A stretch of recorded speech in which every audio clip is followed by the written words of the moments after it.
BBC News. Hello, I'm Jerry Smith. French officials say 13 French troops have died when 2 helicopters were involved in an accident in Mali. It's the biggest loss of French troops in a single day in more than 3 decades. Here's Will Ross. The statement from the French presidency doesn't give details of what happened, but says 2 helicopters were involved in an accident on Monday evening as they were taking part in a combat operation against jihadists. President Emmanuel Macron has expressed deep sadness over the incident and described the victims as heroes.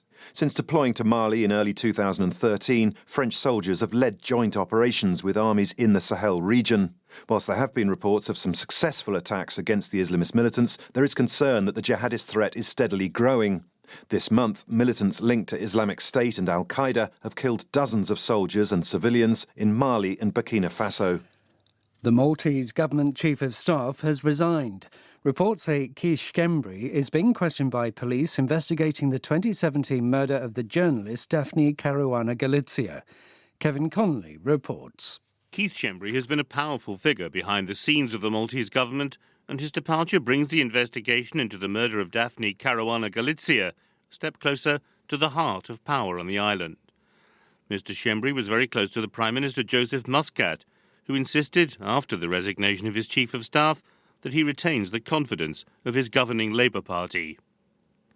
Maltese police, assisted by Dutch and American investigators, have now arrested 3 men accused of carrying out the bomb attack, an alleged middleman granted a pardon in return for providing information, and a wealthy local businessman, Jürgen Fenech, who was detained as he tried to leave Malta on a yacht.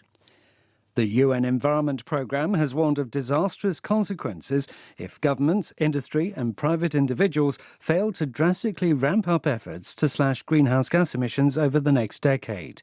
UNEP says if current strategies continue, then global temperatures could rise to more than double the limit agreed under the Paris Climate Deal. It says transitional change in behaviours is needed.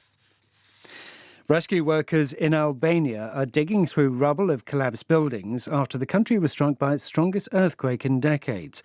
Albania's defence ministry says at least 13 people have been killed. Guy Delaunay has more details.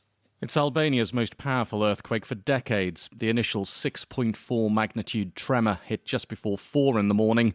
A less powerful aftershock followed around 3 hours later. By then, most people had left buildings in the affected areas, but some were trapped in the rubble of a number of collapsed buildings in Durrës and nearby Thumane. Soldiers joined firefighters in the rescue effort, and Italy, Greece and neighbouring countries have all offered aid and technical assistance. World News from the BBC. Anti-government protesters have blocked major streets in the centre of the southern Iraqi city of Basra. Roads leading to nearby oil fields have also been cut, along with an important bridge connecting the area with the north. The security forces tried unsuccessfully to open it, reportedly using live ammunition and making arrests. The demonstrations have been fuelled by anger at corruption, the lack of jobs and dire public services. A teenager who was severely injured by police during anti-government protests in Colombia has died. 18-year-old Dylan Cruz became a symbol of the protest after he was hit on the head by a projectile on Saturday. The Colombian president, Ivan Duque, is due to meet protest leaders on Tuesday after promising a national dialogue to end the demonstrations. A committee of Afghan politicians say they've so far failed to find evidence to support claims that hundreds of boys were sexually abused in Logar province. The 2 men who made the claims are now in custody. Here's Jill McGivering.